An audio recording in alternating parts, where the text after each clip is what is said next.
Namaskar. Hello and welcome to PGurus channel. I'm your host Sree Iyer. Joining me is Sriram Seshadri. We have two main topics to talk about. GST reform. We talked about it a little bit in the last episode that we did with him. We're going to touch upon that again, and also a major controversy in Tamil Nadu. We're going to talk about that too. Namaskaram, sir. How are you? Sir, Namaskaram. I'm doing extremely well. How are you? I'm doing very well, sir. Thank you so much. And viewers, please, as always, a request to all of you to like this video, because we are getting some fast-moving developments in Tamil Nadu as DMK starts moving its chess pieces to counter TVK. That's how I see it. Of course, each one of us has a slightly different perspective on what's playing out. Sriramji, let's start first with the simpler stuff, which is the GST, the reform and the game changer. Over to you, sir. Yeah, it seems to be very simplest thing because compared to some of the political unfolding. Namaskaram, you. I think that I'm not going to talk about what moved from what trade to what happened and all. Right, GST reform, right? In overall, the purpose, timing, and its impact. I think that's where I'm going to concentrate, Sree.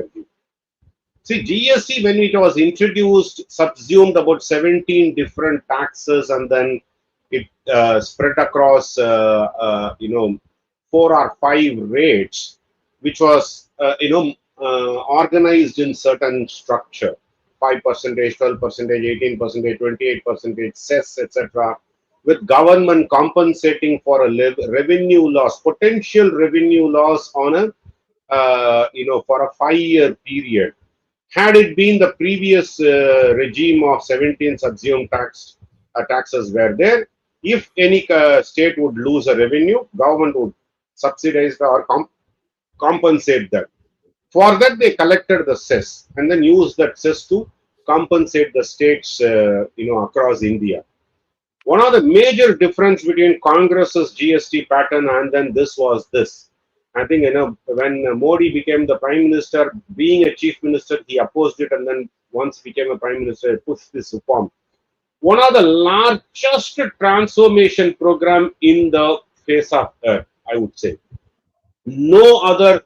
Look at it as a large organization with 140 million, 140 crore people, living in this country, and then largest transformation that was impacting them, and that is where GST was a huge success. It had its own hiccups as we went through the implementation, and then 5 years passed, COVID came in.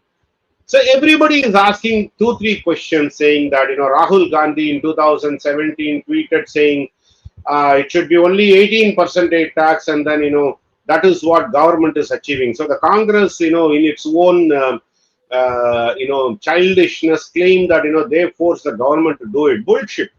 18% tax, like Singapore or any other country, where you tax,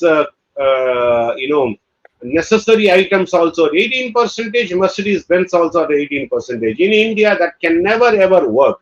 So I think Rahul Gandhi doesn't understand economy. Rahul Gandhi doesn't understand tax systems. He just keeps blabbering. So we'll keep him aside. So what is Nirmala Sitharaman has done? And we need to thank the entire GST Council for standing with her. What Nirmala Sitharaman has done are 2 things. She gave money in the hands of people by, through the direct tax benefit of up to 12 lakhs of earning, 0 tax. So that gives a lot of money in the hand of the people. And then enforce the consumption by reducing the GST. So last budget she gave this, and this financial year, this 12 lakh has come into play. So it will have, and people would have money in their hands. And then rationalize the GST rates so that people don't keep that money only as savings. Of course, savings is very important. Indian economy thrived on savings. That was especially household savings. Savings is extremely important. At the same time, consumption is also equally important, and then enable that consumption to happen. So 2-pronged approach. Nobody thought that when she introduced the 12 lakh concession for zero income tax up to 12 lakh of income, nobody thought that the GST regime reform would come. And then, of course, some of the economists were aware that things would come sometime or the other. So the timing was perfect, just before the festive season. But this is when people would start splurging money to buy. So enable them that to buy that during the festive season. The second most important is take the psychological fear of US tariff on exports. I think I would still say it's a psychological fear. Textile industry, leather industry definitely is going to have a short period blip, short period impact. Maybe to some extent a large impact like places like Tirupur, where they depend only on export orders. At the same time, enable the public to buy it. Why are most of the textile weavers, especially these textile units, Sree, if you talk to them, their biggest challenge is competing with Bangladesh and Vietnam. In the export market, they are able to compete very comfortably because there is no tax involved for the export of goods.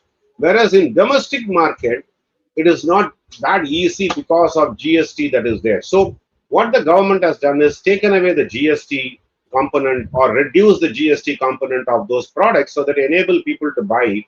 So compensate of their short-term compensation for export stagnation by a domestic consumption.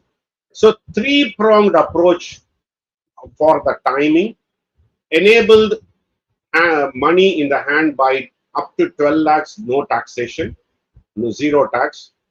Rationalize the GST rates in such a way that now we know well-oiled engine, we know how it works, and we know where the money is coming from. Plug the most of the gaps. Payments are through UPI and digital form rather than cash. The cash system is more or less abolished. I'm not going to say that cash system doesn't exist, but most prefer to use the UPI payments for their transactions. So enable digital transactions. So all the backbones are there. So now we can take a bold decision. So rationalize the tax, 5% in 18%, 28%. 28% is still there for sin goods or luxury goods, no doubt about it. But 12% is done away with. Most of that went to 5%. Like health insurance and all those became 0%, which is being a middle class income group demand, which was government heard them and then gave them. Okay, so give money in the hands, enable people to consume, take the psychological fear of the manufacturers of the export of laws. Brilliant timing. While on 15th of August, Modi ji announced it in Red Fort that it's going to be done, but everybody thought, but just before Diwali it will come, but a month in advance, ahead of time, so that you leave money in the hands of the people, and then you enable people to spend this during this festive season. I think one finance minister who will go down in the history of India as the most successful finance minister. See, the success of a finance minister is not to be judged when things are going good and then the economy is growing. It has to be judged when the economy is in troubled waters. COVID. Not only that, COVID was excellently managed with respect to the economy, the recovery was far more faster than expected, or far more faster than any country in the world. Had it been UPA during the COVID period, we would still be limping across in the economy. It would have taken about 7-8 years to even come to normalcy. We not only just stood our ground during the COVID period, we did not decline our GDP growth significantly, but we recovered it in a record time within a year. I think, and then 3 different wars that was going on, and then manage the economy during that period, and then now the Trump tariff fiasco that is happening. So Nirmala Sitharaman as a finance minister is going to go down in history as one of the best finance minister India has ever seen, because of during the crisis she managed the economy brilliantly, right? We may discard her on many things, that arrogant, doesn't speak to the industry well, doesn't speak to the people well. You may talk about anything, but she definitely is the one of the best finance minister India has had. Even compared to Manmohan Singh being an economist during 90s, he opened the floodgates of globalization, and the game changer in her period is far more surpassing than what was achieved during Narasimha Rao Manmohan Singh regime. I'll pause here, Sree Iyer. Thank you so much, Sriramji. The thrust, I really like it, the way that they have done it, and they are also taking a hit. And this hit is probably going to be compensated from, see, there's a fair amount of dividend that is coming from the low cost of crude from Russia. I think, they've already been dipping into that money to, build infrastructure out along the border. Where was that money? That was never budgeted. So there was, all these things have been taken from somewhere. Lots of dams are being built to try and control flood, especially in the Northeast, which was completely ignored by the UPA and other governments. That there's a lot of development going on there. All that stuff, somewhere the money is coming in. And I think similarly, they said, okay, it is more important to leave money in the hands of people and let them go and have a good, prosperous festival season. And hopefully that will take some of the impact of the fact that there could be still tariffs, stiff tariffs, I should say. See, if the domestic consumption goes up, some of the export stuff could also be sold in India. Nobody stops them from selling it in India. So in case something like that happens, you have room now because the GST rates have come down. So that's another weapon, I would say. This is just a smart move, absolutely smart move. I have no hesitation in calling it that. Now let's go to the next topic, because this one is, yeah, go ahead. The impact on revenue for this year is less than 0.5 lakh crore on this GST rate reduction, because we are going to meet the budgeted target, almost the budgeted target of what has happened. I think that is where, the reduction. And one more just small question. A lot of people say, oh, this could have been done 8 years back. Chidambaram says 8 years, because they don't have any other criticism. They have to welcome this and then say that, it could have been done 8 years back, little late and all. Some D-stocks will say that, oh, then all these years they have been looting me. Come on, guys. When there were occasions in 60s and 70s, our direct tax rate were 80%, 90%. Today, peak is only 33%. And before GST, the overall tax that we were paying is average about 25, 27, 28%. Today, the average is less than 15% or 11%. Actually, after this, the average rate of tax is coming to 7 to 8% indirect taxes. Average rate, I'm talking about across all products put together, Sree Iyer. I think, dump all those criticisms, in my opinion.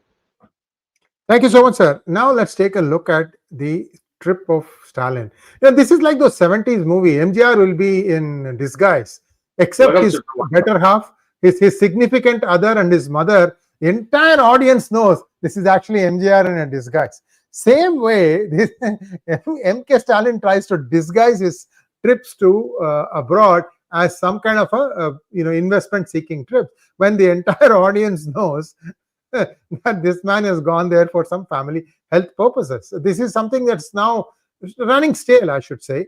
So he has gone to Cologne University and makes a big deal about what he did there and so on and so forth, except something got omitted. The Tamil department in Cologne was closed a few years ago. Yeah. And this man's supposed to have given a speech in library, which is still open. So people are saying, okay, well, he was in the library, he didn't go to the department itself. Whatever it is, the messaging didn't sound right. Then he goes to Rolls-Royce, and Rolls-Royce has already been manufacturing in India. So maybe they said, okay, we will open one more line of production. Call this as a big success. except the person who put out the tweet puts the last line says, use hashtag Stalin and something something. That gives the whole game away. This is a toolkit. Somebody forgot to, edit it before putting it out. So this is becoming, the theater of the absurd. He's also gone to Oxford, I believe. Yeah. Sriramji, who is it trying to, fool? The people who are educated, they know what's going on. They are not going to be drawn in. I mean, we poked fun at Kamal Hassan for crying out loud. He wears a veshti and goes to Harvard and gives a lecture. And then they say he gave a lecture at Harvard. No, he happened to give a lecture in a private room that it's very close to the Harvard campus. So that's right. Even Rahul Gandhi did that in Stanford. I'm beginning to laugh. These people are so naive themselves, and then they are trying to tell their audience that, look, we are uppity puppity, we are the high and mighty. Tell us what is going on in Stalin's mind, sir.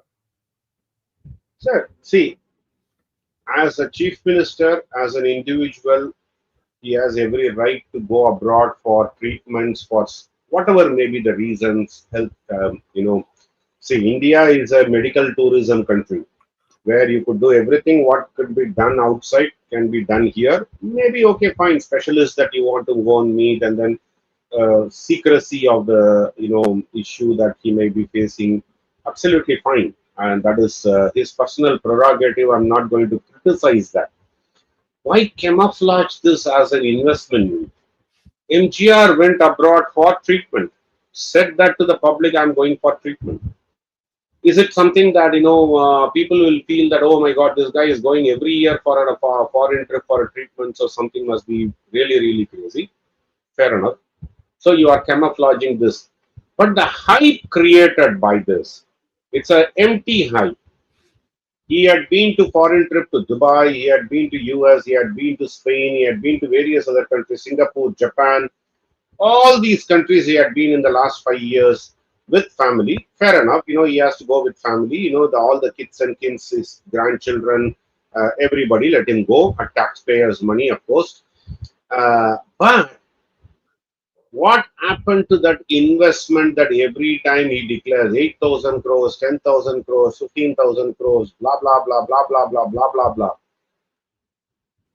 Shows, at least, we as a citizen of this state have a right to know what transpired of that, what happened of that investment. Did it ever come?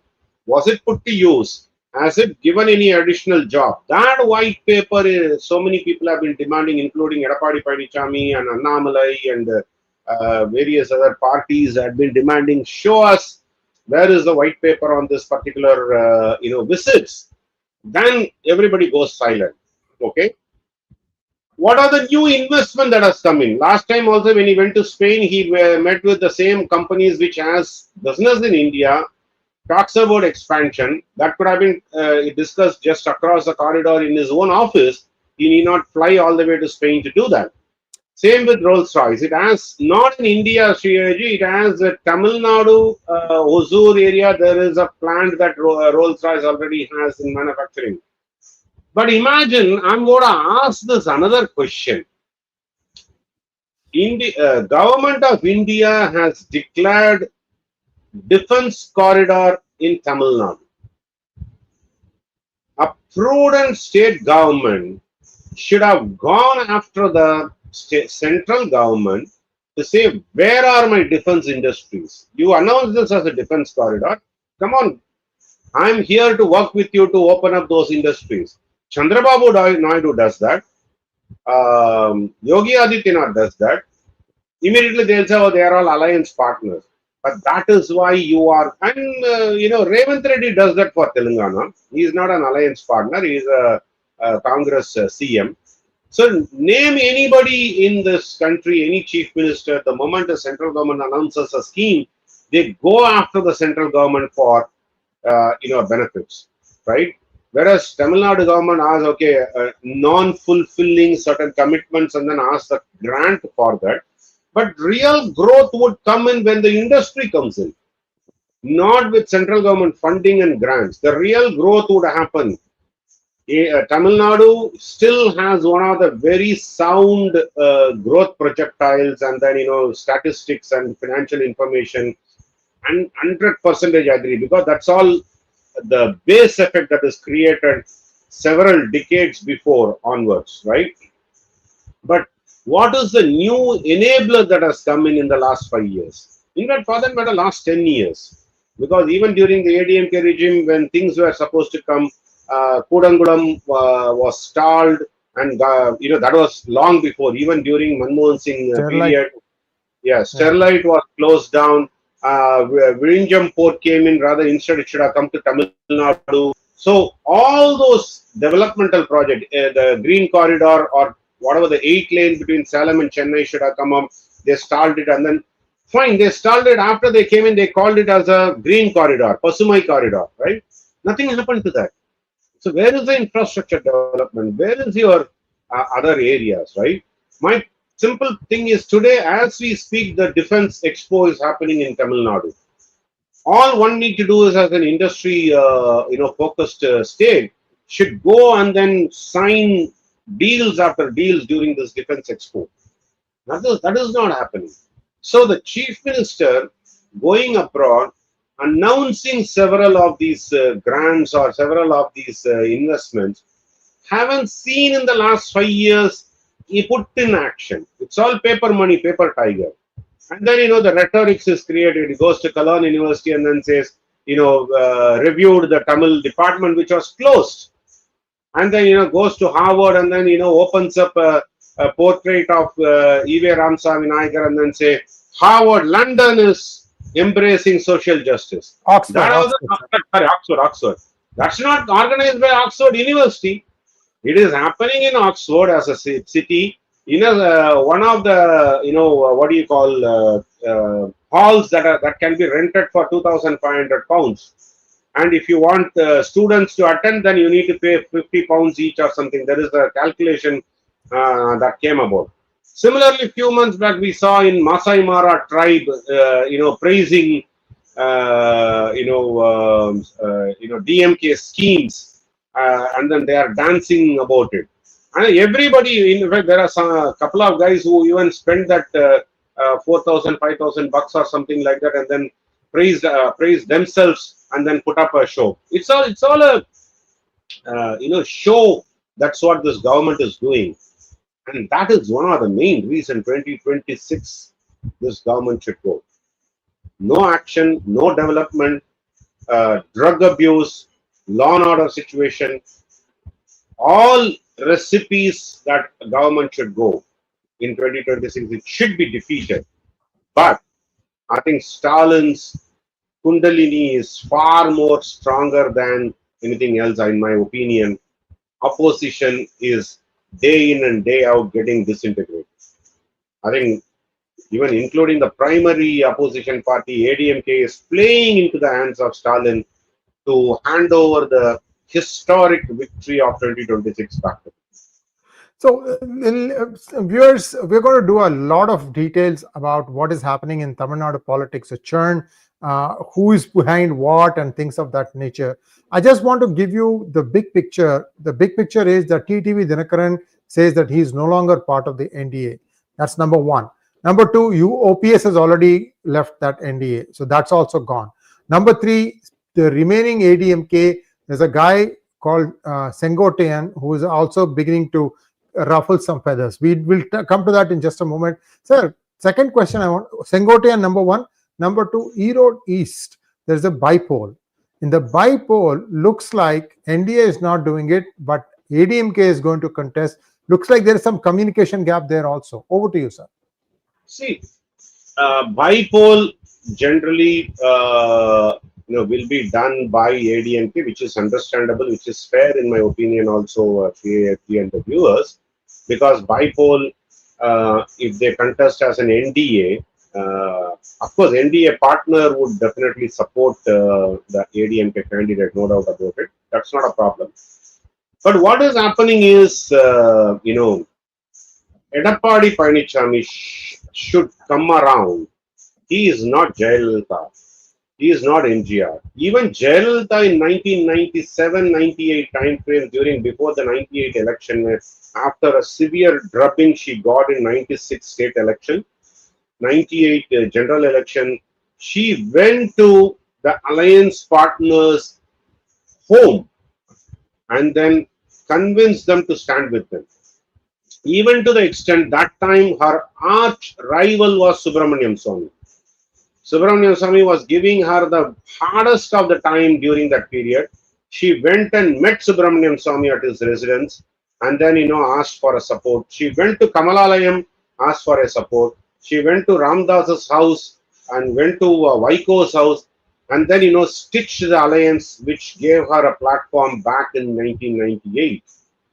I think Jayalalitha, if someone like Jayalalitha could do that, Edappadi Palaniswamy can do that. Okay, I can understand that he cannot bring OPS back into the party, but some arrangement could be done, saying that okay, let us embrace OPS also. Okay, because he doesn't want to allow OPS to come into the party and then make and create a problem for the future. Fully understandable. So he could work with OPS and team and then say, okay, guys, float a party. We will have an alliance, or come in through NDA. And then we will have an alliance rather than a direct. OPS also did a blunder of going and meeting Stalin 3 times in a row. So at least once he went to inquire about, show his condolences for his elder brother's demise, Mukamuthu's demise, I believe. That is fine. That's a courtesy, political courtesy. Of course, this is used for politics. But 2 more times he went and met. What is the purpose? So naturally, that question had to be answered. So OPS did a blunder, and OPS started criticizing Modi. So he has to work with NDA. TTV Dinagaran, we'll talk about it at length. There are some forces behind TTV Dinagaran to announce it. Of course, Edappadi also should have ensured that some of the AMMK people joining ADMK during the last few weeks, he should have stopped them, saying that wait till the elections are over or something like that. Because when MDMK people are joining DMK, Vaiko went and complained to Stalin, and then Stalin ensured that no more MDMK people were inducted into DMK party. So that political decency should have been exhibited by Edappadi, which he didn't do. So which triggered, or which TTV used as a reason. But the question is, TTV is in alliance with NDA, not with the ADMK. So he should have consulted that with Amit Shah and co, rather than taking his own action and then announcing it unilaterally, especially when the GST reform was announced and it should have been celebrated. He hijacked the entire GST reform success or reform celebration from Tamil Nadu by announcing it the same moment when the press release was coming in. So all these timings one has to note, Sree Iyer Ji. You cannot just like that say it's a coincidence. When Nirmala Sitharaman completed the discussion, what was supposed to be a 2-day GST Council meeting, she ensured that everything was agreed upon at 10:30 in the night. The agreement happened and then the press release was released. TTV Dinagaran meets the press and then announces his exit NDA. Almost the same time frame. So which means there is someone behind TTV for the timing too. I'll leave it at that. I'm not going to name who that is, but I'm going to leave it at that. So that is where TTV did a blunder. I'm sure that he will regret it. He will come back. He will come back and then say that because of interference or because of convincing by so and so, I am rejoining NDA. I want to announce my re-establishment within NDA.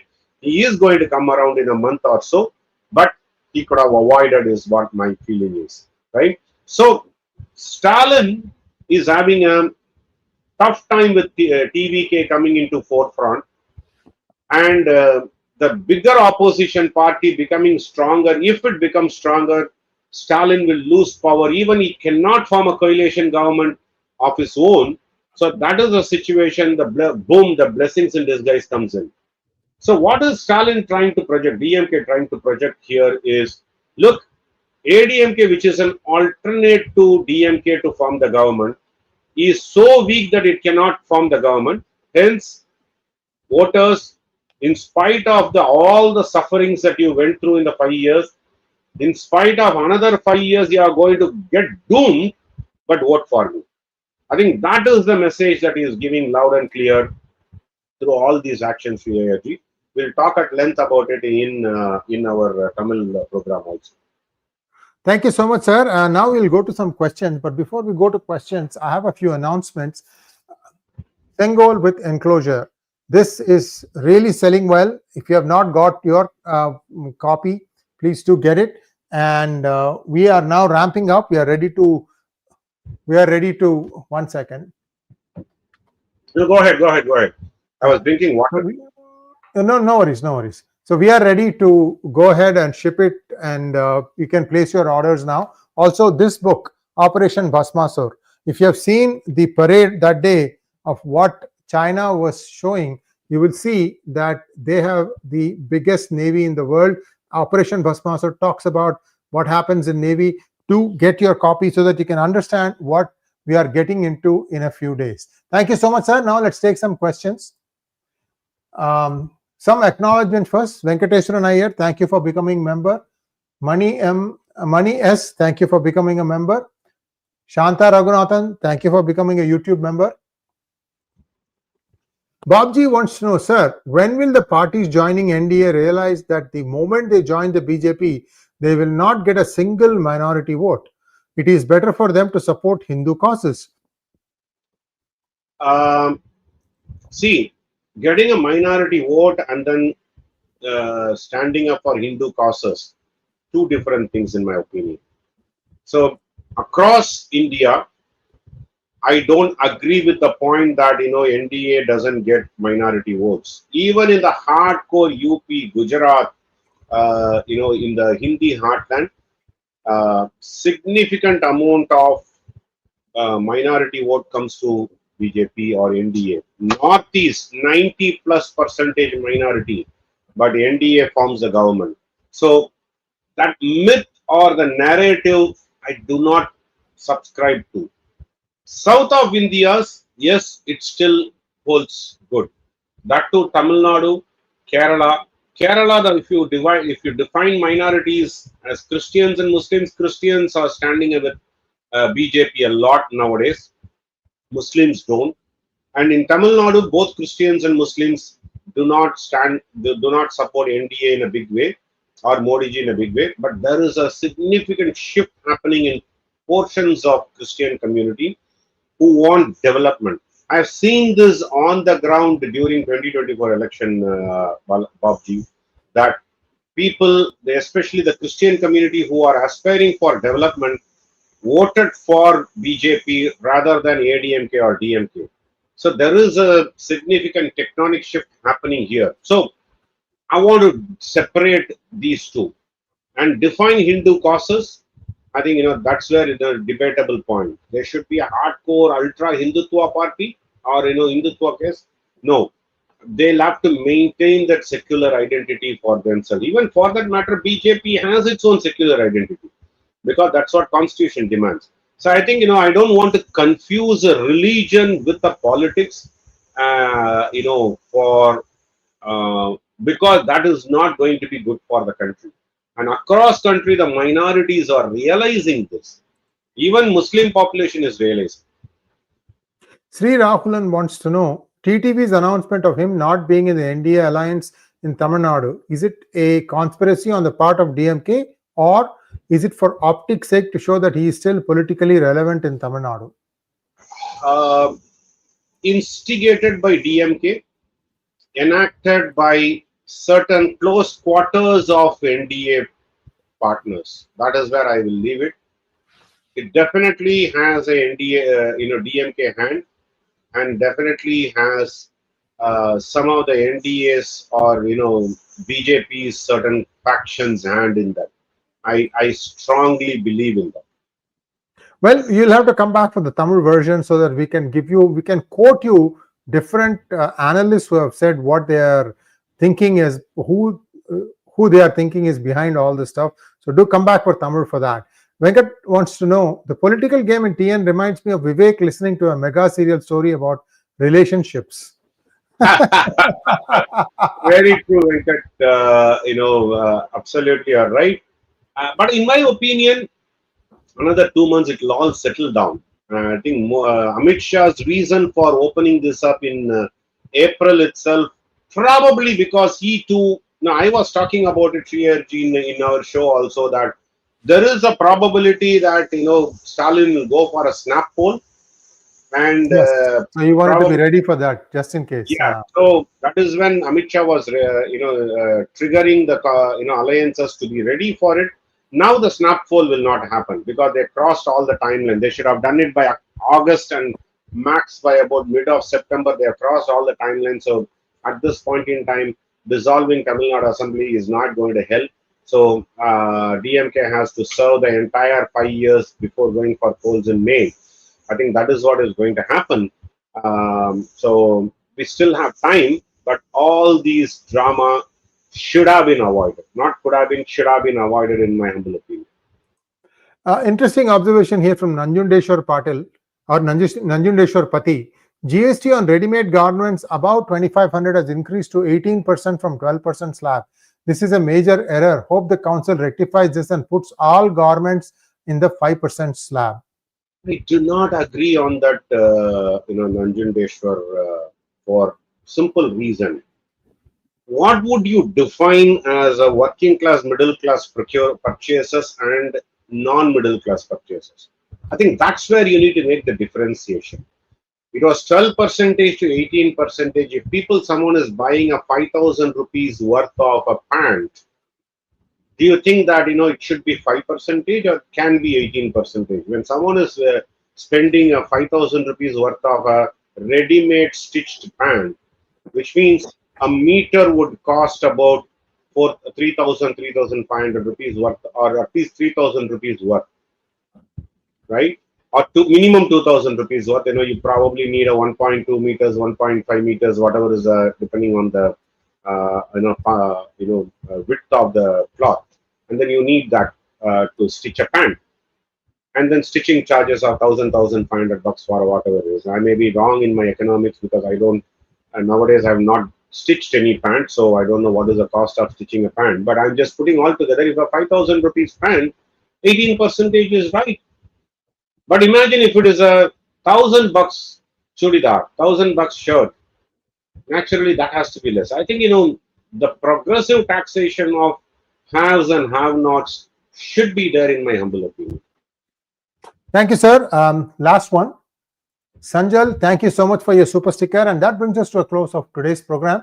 And please like, share, and subscribe to our channel. We'll be back in a few minutes on the Tamil channel with a lot more disclosures on what is happening in Tamil Nadu, who is likely the person who is moving all the pieces in the back end. We thought that TTV Dinakaran would not desert, but he has.